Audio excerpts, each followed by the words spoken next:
think it was Mark Twain who said, history doesn't repeat itself, but it sometimes rhymes.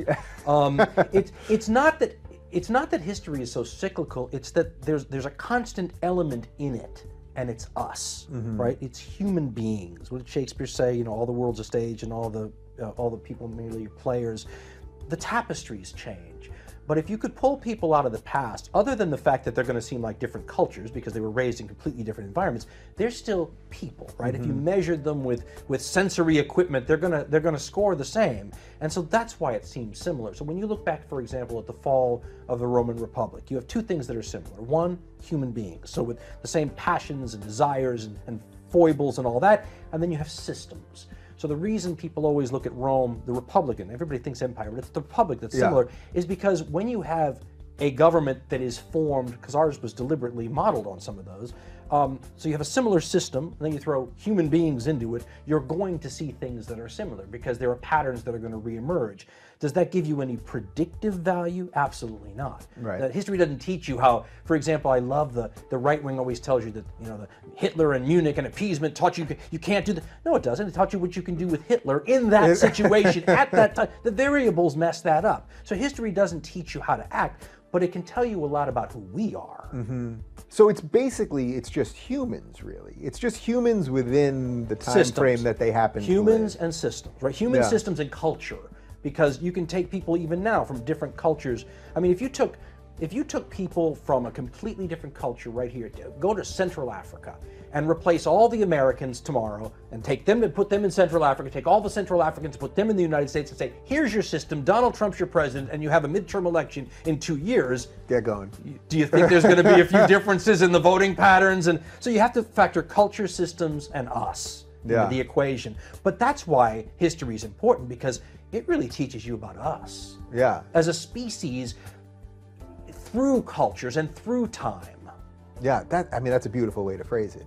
That there are historical events you have to know about, but really what you're learning about is just sort of the nature of being human. And that's argued about, is there a human nature? Yeah. But certainly, I mean, we have parameters within which most of us operate, and whether the culture expands those parameters over time, there's still, I mean, love is love, hate is hate, sex is sex. I mean, there's certain things that, I mean, we see the similarities in primates when you look at them now. So that's what connects you to an ancient Egyptian where almost nothing else would, right? Yeah. They're still people. And when you read, for example, the epitaphs that the ancient Romans wrote on the equivalent of tombstones of their children who died, it touches your heart today the way you can relate. Yeah. And the only reason you can relate is because if you took a Roman baby and put him in a time machine and brought him now and raised him as one of us, he would be indistinguishable, and vice versa.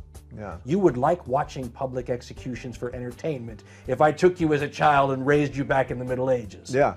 I'm pretty sure we're going to get back to that. Not too, I mean, have you ever seen Running a version Man? of it we do now? Yeah.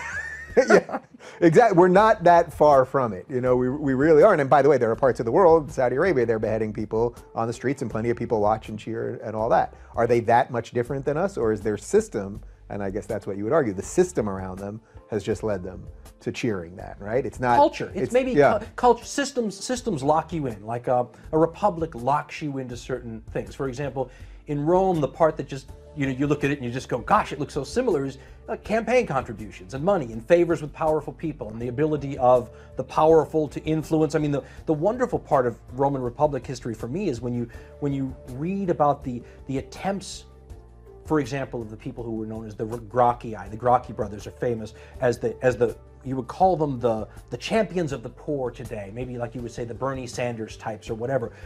But what I love about reading the Roman history, and Rome is great because you have so much history that you can actually look at and study, is that the people at the time would say, that's not what they really believe. They're just trying to pander.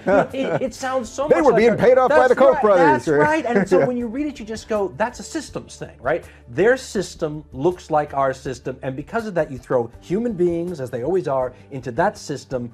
The culture part is what makes it very different. But I mean, you can see echoes of who we still are today. Is it a predictive tool? Not at all. Yeah. But you do look at it and you go, gosh, we are interesting animals, and I see it over thousands of years of difference.